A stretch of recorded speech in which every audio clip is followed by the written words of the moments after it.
स्वतंत्रता दिवस की हार्दिक बधाई, बहुत बहुत धन्यवाद। साथियों,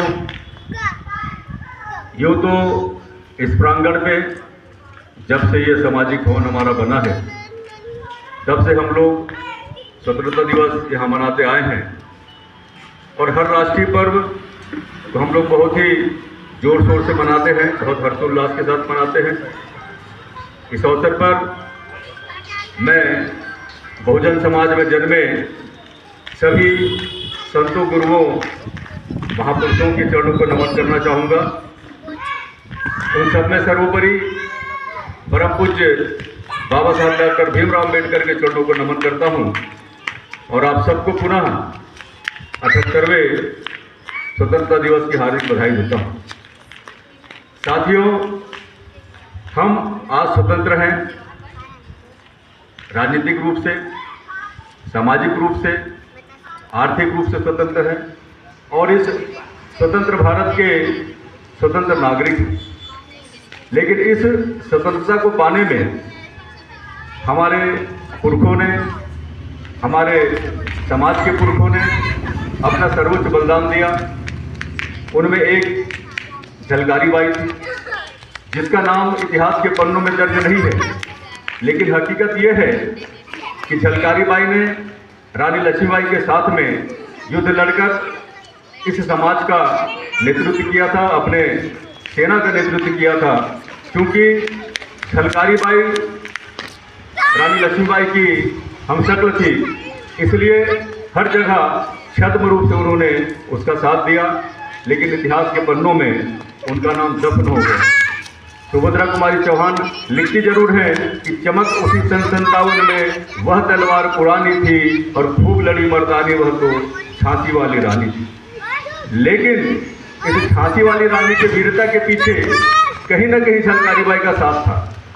लेकिन न हमको पढ़ने का अधिकार था, न हमको लिखने का अधिकार था, न हमको कहने का अधिकार था। जो सवर्णों ने लिख दिया वही सच हो गया। लेकिन सच तो इस बात ये है कि झलकारी बाई का बलिदान को भुलाया जा नहीं सकता।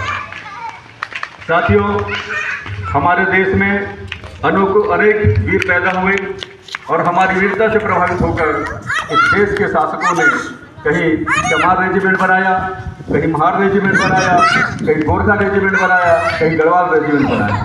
क्योंकि हम लोग वीर हैं और हमारी वीरता को मान सम्मान देने के लिए महार रेजिमेंट की स्थापना की है।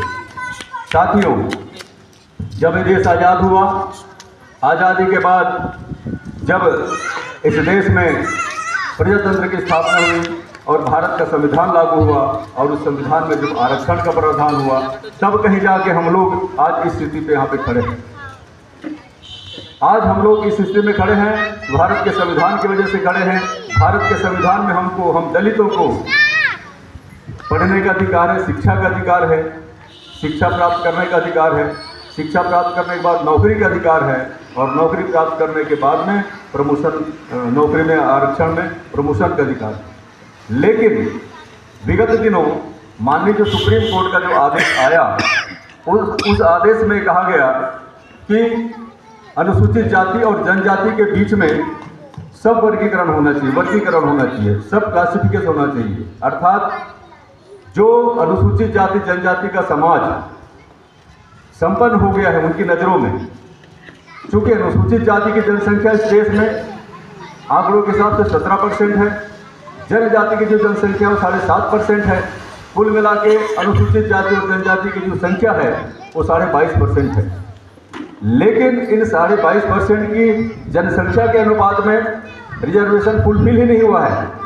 लेकिन दूसरी तरफ माननीय सुप्रीम कोर्ट ने ये कहा कि इन वर्गों में जो लोग एक पीढ़ी से दो पीढ़ी से नौकरी कर रहे हैं उनके आरक्षण को समाप्त करने की ओर एक सब क्लासिफिकेशन की बात कही गई। लेकिन दुख इस बात का है साथियों कि हमारे 22.5% के कोटा को भरा ही नहीं गया। 17% अनुसूचित जाति का और 7.5% जनजाति का इसको भरा ही नहीं गया है और आरक्षण में सब क्लासिफिकेशन की बात की जा रही है। ये हमारे लिए बहुत ही चिंता का विषय है। अगर हम पढ़ के लिख के नौकरी प्राप्त कर लिए हैं, लेकिन हमारी सामाजिक व्यवस्था आज भी उतनी खराब है जितनी 100 साल 200 साल पहले थी या आज़ादी के पहले थी। इसलिए माननीय सुप्रीम कोर्ट से हम निवेदन करते हैं कि इस विषय पर पुनः विचार करें, ऐसा हम कहते हैं।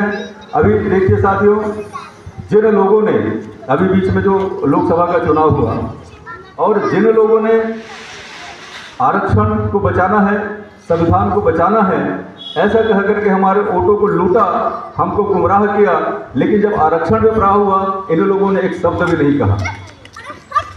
हमारे अनुसूचित जाति जनजाति के सांसद हैं, लेकिन हमारे हित और हक की बात कभी नहीं करते हैं। ये उनके हक और हित की बात करते हैं जिनके जो उनको चुन के, जो उनको जितवा के संसद और विधानसभा में भेजते हैं। हमारे लिए बहुत ही दुखद बात है। हम अपने आरक्षण को बचाना चाहते हैं। अब हमको नुकसान इसमें इस बात का होगा, अगर ये सब क्लासिफिकेशन इसमें आ गया तो जो संपन्न जो जातियाँ जो थोड़ी पढ़े लिख के नौकरी पे आ गई है, सपोज करो कि महार जाति है महाराष्ट्र की या छत्तीसगढ़ में महार जाति